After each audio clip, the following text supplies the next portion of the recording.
ग्रामी बस पहाड़ी इलाके से गुजर रही। अचानक बिजली चमकी, बस के करीब आई और वापस चली गई। बस आगे बढ़ती रही। आध घंटे बाद बिजली दोबारा आई, बस के पिछले हिस्से की तरफ लपकी, लेकिन वापस चली गई। बस आगे बढ़ती रही। बिजली एक बार फिर आई और वो इस बार दाईं साइड पर हमला आवर हुई, लेकिन तीसरी बार भी वापस लौट गई। ड्राइवर समझदार था, उसने गाड़ी रोकी और ऊंची आवाज में बोला, भाइयों, बस में कोई गुनाहगार सवार है, ये बिजली उसे तलाश कर रही है। हमने अगर उसे न उतारा तो हम सब मारे जाएंगे। बस में सरासीमगी फैल गई और तमाम मुसाफिर एक दूसरे को शक की नजरों से देखने लगे।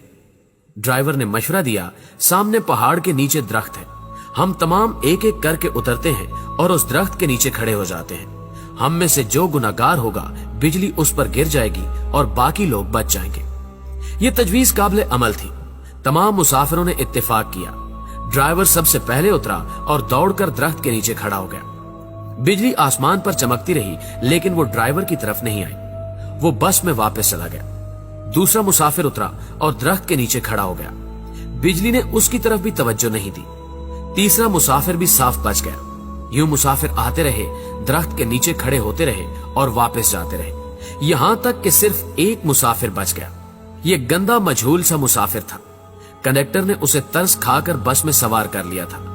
मुसाफिरों ने उसे बुरा भला कहना शुरू कर दिया। लोगों का कहना था कि हम तुम्हारी वजह से मौत के मुंह पर बैठे हैं, तुम फौरन बस से उतर जाओ। वो उससे उन गुनाहों की तफसील भी पूछ रहे थे जिनकी वजह से एक अजियतनाक मौत उसकी मुंतजिर थी। वो मुसाफिर उतरने के लिए तैयार नहीं था, लेकिन लोग उसे हर कीमत पर बस से उतारना चाहते थे। मुसाफिरों ने पहले उसे बुरा भला कहकर उतरने का हुक्म दिया, फिर उसे प्यार से समझाया और आखिर में घसीट कर उतारने लगे। वो कभी किसी सीट की पुष्ट पकड़ लेता था, कभी किसी राड के साथ लिपट जाता और कभी दरवाजे को जप्फा मार लेता, लेकिन लोग बाज ना आए।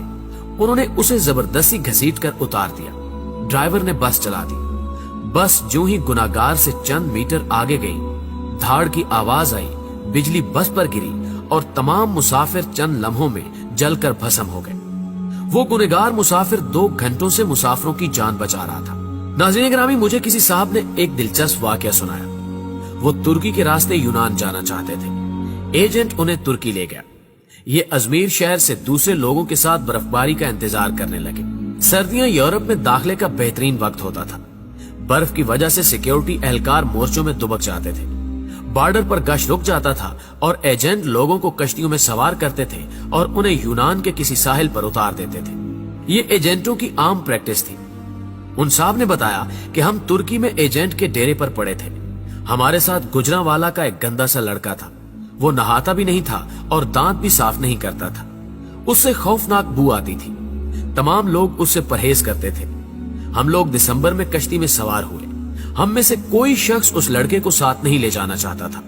हमने उसे रोकने की कोशिश की, लेकिन वो रोना शुरू हो गया। एजेंट के पास वक्त कम था, चुनांचे उसने उसे ठुड्डा मारकर कश्ती में फेंक दिया।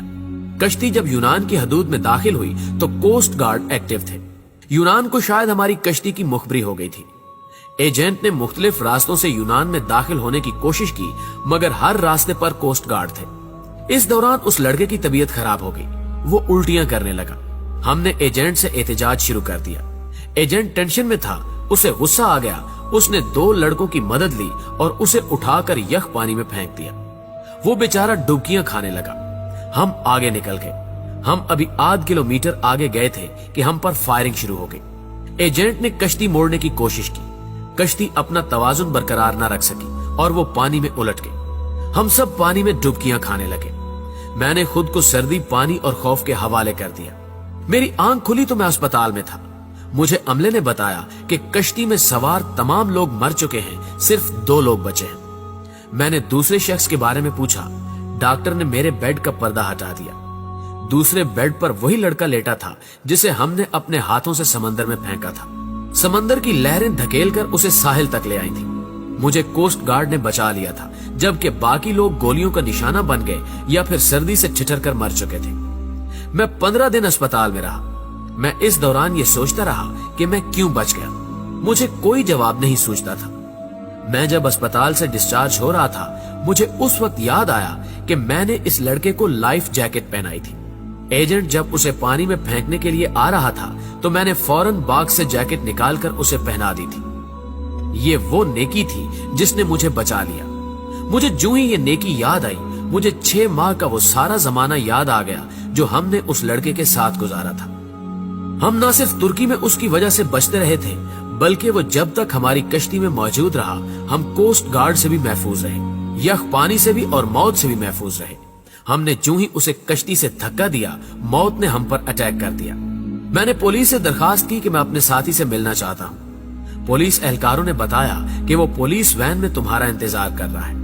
मैं गाड़ी में सवार हुआ और जाते ही उसे गले लगा लिया।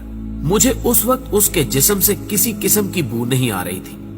मुझे मालूम हुआ कि मेरे साथियों को उसके जिस्म से अपनी मौत की बू आती थी।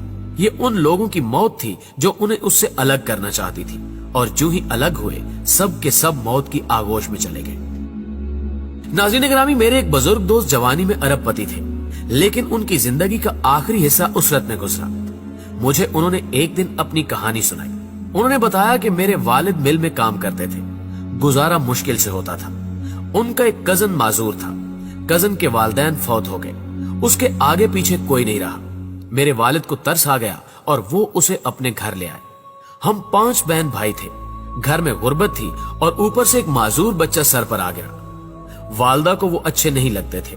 वो सारा दिन उन्हें कोसती रहती थी। हम भी वालदा की वजह से उनसे नफरत करते थे, लेकिन मेरे वालिद को उनसे मोहब्बत थी। वो उन्हें हाथ से खाना भी खिलाते थे और उनका बोल बराज भी साफ करते थे और उन्हें कपड़े भी पहनाते थे। अल्लाह का करना ये हुआ, हमारे हालात बदल गए। हमारे वालिद ने छोटी सी भट्टी लगाई। ये भट्टी कारखाना बनी और वो कारखाना कारखानों में तब्दील हो गया। हम अरबपति हो गए। 1980 की दहाई में हमारे वालिद फौत हो गए। वो चचा तरके में मुझे मिल गए। मैंने उन्हें चंद माह अपने घर रखा, लेकिन मैं जल्द ही तंग आ गया। मैंने उन्हें पागल खाने में दाखिल करा दिया और वो पागल खाने में रहकर इंतकाल कर गए। बस उनके इंतकाल की देर थी कि हमारा पूरा खानदान अर्श से फर्श पर आ गया। हमारी फैक्ट्रियां, हमारे घर और हमारी गाड़ियां, हर चीज नीलाम हो गई। हम रोटी के नवालों तक को तरसने लगे। हमें उस वक्त मालूम हुआ कि हमारे माजूर चचा हमारे रिज्क की जमानत थे। हम उनकी वजह से मोहल्लों में जिंदगी गुजार रहे थे। वो गए तो हमारी जमानत भी खत्म हो गई। हमारे महल हमसे रुखसत हो गए और हम सड़क पर आ गए। प्यारे दोस्तों, ये तीनों वाकयात आपके लिए हैं। हम नहीं जानते कि हम किन लोगों की वजह से जिंदा हैं, हम किन की वजह से कामयाब हैं और हम किन की बदौलत मोहल्लों में जिंदगी गुजार रहे हैं। हम ये भी नहीं जानते कि हम किसको बस से उतारेंगे, हम किसको कश्ती से बाहर फेंकेंगे और हम किसके खाने की प्लेट उठाएंगे, और वो शख्स हमारा रिज्क, हमारी कामयाबी और हमारी जिंदगी साथ ले जाएगा। हम हरगिज नहीं जानते। लिहाजा हम जब तक उस शख्स को पहचान नहीं लेते, हमें उस वक्त तक किसी को बस, कश्ती और घर से निकालने का रिस्क नहीं लेना चाहिए, क्योंकि हो सकता है हमारे पास जो कुछ हो वो सब कुछ उस शख्स का हो, और अगर वो चला गया तो सब कुछ चला जाए। हम न रहे, मट्टी का ढेर बन जाए।